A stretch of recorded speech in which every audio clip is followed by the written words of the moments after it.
పూరా లోకల్. నమస్తే, welcome to పూరా లోకల్. నేను మీ హేమమాలిని.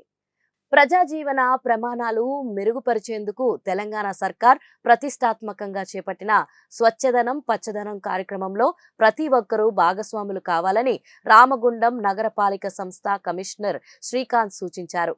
పెద్దపల్లి జిల్లా ఎన్డీపీసీ మేడిపల్లి సెంటర్లో విద్యార్థులు మహిళల సంఘాలతో కలిసి అవగాహన ర్యాలీలో ఆయన పాల్గొన్నారు. నేటి నుండి 9వ తేదీ వరకు స్వచ్ఛతనం పచ్చదనం కార్యక్రమాన్ని నిర్వహిస్తున్నట్లు కమిషనర్ శ్రీకాంత్ పేర్కొన్నారు. వర్షాకాలం వ్యాధుల వ్యాప్తి చెందే అవకాశం ఉందని ప్రతి ఒక్కరూ పరిసరాలను పరిశుభ్రంగా ఉంచుకోవాలన్నారు.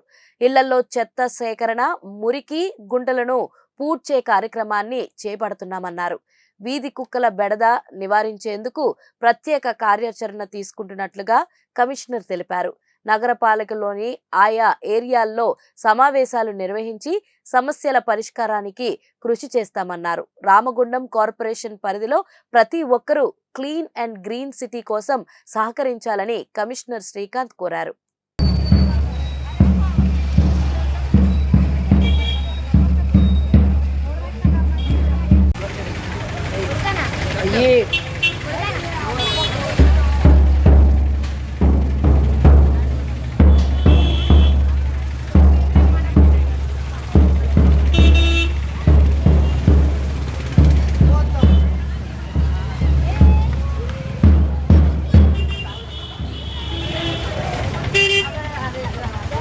ఈరోజు రామగుండం నగరపాలిక పరిధిలో మరి పచ్చదనం కార్యక్రమాన్ని మేడిపల్లి సెంటర్లో విద్యార్థులతోటి, అలాగే మున్సిపాలిటీ మహిళా సంఘాలు, అంగన్వాడీలు, మున్సిపాలిటీ ప్రజలందరితో కూడా ర్యాలీ తీసి ఈ వాడలో ఈరోజు ప్రారంభించడం జరిగింది.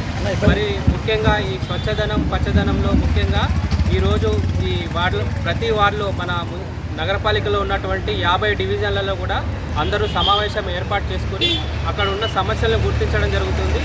ఈ వర్షాకాలానికి దోమల నివారణ చర్యలు, అలాగే ముఖ్యంగా కుక్కల బెడద ఏ ప్రాంతంలో అధికంగా ఉంది, అలాగే ఈ వర్షానికి ఏ చోట్ల రోడ్లు అనేది కొట్టుకుపోయి గుంతలమయమయ్యాయి, ఈ విధంగా అదేవిధంగా చెత్త బండ్లకి ఇచ్చేసి సెగ్రిగేషన్ చేసి చెత్త బండ్లకి ఇవ్వడము, ఎవరు రోడ్డు మీద పడేయకుండా ఉండడము, ప్లాస్టిక్ వాడకుండా ఉండడం, ఈ విధంగా అవగాహన కార్యక్రమాలు నిర్వహిస్తూ కూడా ఈరోజు ఈ సమావేశంలో అన్నీ గుర్తించి రేపటి నుంచి ఫీల్డ్ మీద ఆ ప్రాంతాల్లో గుంతలు పూడ్చడము, డీసిల్టేషన్ చేయడము, కుక్కల బెడద లేకుండా ఉండడానికి ఏబీసీ సెంటర్లు ప్రారంభించి వాటిని తరలించడం లాంటి కార్యక్రమాలు చేయడం జరుగుతుంది. మరి ప్రజలందరూ కూడా ఈ కార్యక్రమంలో స్వచ్ఛందంగా పాల్గొని ఈ కార్యక్రమాలను విజయవంతం చేయాల్సిందిగా కోరడం జరుగుతుంది. మరిన్ని వివరాల కోసం చూస్తూనే ఉండండి పూరా లోకల్.